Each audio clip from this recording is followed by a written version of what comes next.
যে সমস্ত ভাইরা নিয়ে আসেন যে বলেন যে বাইকের তেল বেশি খায়, তো দেখতে পাচ্ছেন চাকা কি পরিমাণে জ্যাম আছে, দেখেন হাত দিয়েও চাকাটা ঘুরান যাচ্ছে না। এই অসুবিধা যদি হয়ে থাকে তবে এটা সাধারণত হাইড্রোলিক বাকেটের জন্য হয়ে থাকে। তো আজকে বাকেট লাগানো এবং বাকেটটা লাগাই আপনাদের দেখাই দিব চাকা ফ্রি করে, একদম ইজি হয়ে যাবে ইনশাল্লাহ। তো যে ব্রেক অয়েলটা অধিক পরিমাণে নষ্ট হয়ে গেছে, এই জন্যে বাকেটটা নষ্ট হয়ে গেছে। আর শীতের সময় একটু হাইড্রোলিক বাকেটটা বেশি নষ্ট হয়, সেহেতু আমরা ব্রেক অয়েলগুলো চেঞ্জ করে দিব, সাথে বাকেটটাও পরিবর্তন করে দিব। যে কোনো বাইকের যদি হাইড্রোলিকের অসুবিধা থাকে তাহলে কিন্তু বাইকের মাইলেজ কম পাবেন, ব্রেকিং সিস্টেমটা ভালো পাবেন না এবং বাইকের টপ স্পিডটাও পাবেন না, কারণ চাকা জাম থাকলে কখনোই মাইলেজ বা টপ স্পিড এগুলো পাবেন না, এগুলো খুব কমে যাবে। তো এই বাইকের আমরা দেখতে পাচ্ছেন খোলা হয়ে গেছে, তো বাকেটটা খুললাম, দেখুন বাকেটটার কী অবস্থা। বাকেটটা কিন্তু অনেকটাই ক্ষয়ে গেছে মাথাটা, এবং বাকেটটার রাবারগুলো আছে এগুলো হার্ড হয়ে গেছে। তো অবশ্যই এই পরিস্থিতি হলে বাকেটটা পরিবর্তন করতে হবে। আর দেখতে পাচ্ছেন এপারে যদি নাটটা খোলেন তবে নাটের দুই পাশে দুইটা তামার ওয়াশার থাকে, এই ওয়াশার দুটো অবশ্যই লাগাবেন।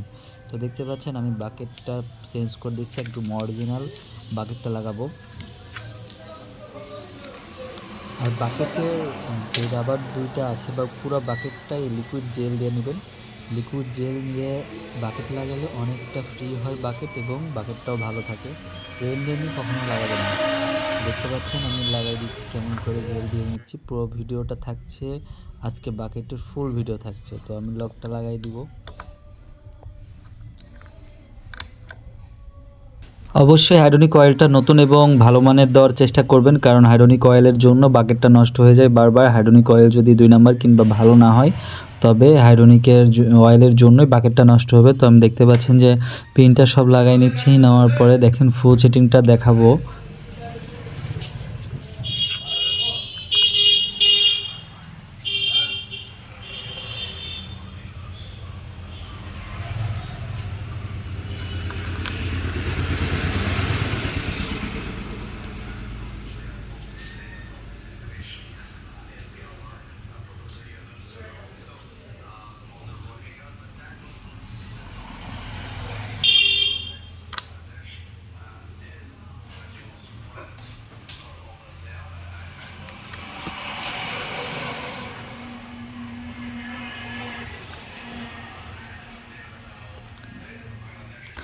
তো লাগানো হয়ে গেছে, তো দেখাবো লাগানোর পরে বাইকের চাকাটা কতটা ফ্রি আছে তা দেখাবো এই ভিডিওতে।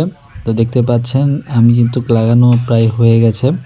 এই নাটের প্যাঁচ ওদিক থাকে, আর ফুল সেটিং যেহেতু দেখাচ্ছি তাই পুরোটা দেখালাম। তো দেখেন কি পরিমাণে ফ্রি আছে হাইড্রোলিক, দেখেন একদম নিউ বাইকের মতো ফ্রি আছে। তবে এরকম থাকলে ইনশাল্লাহ মাইলেজটা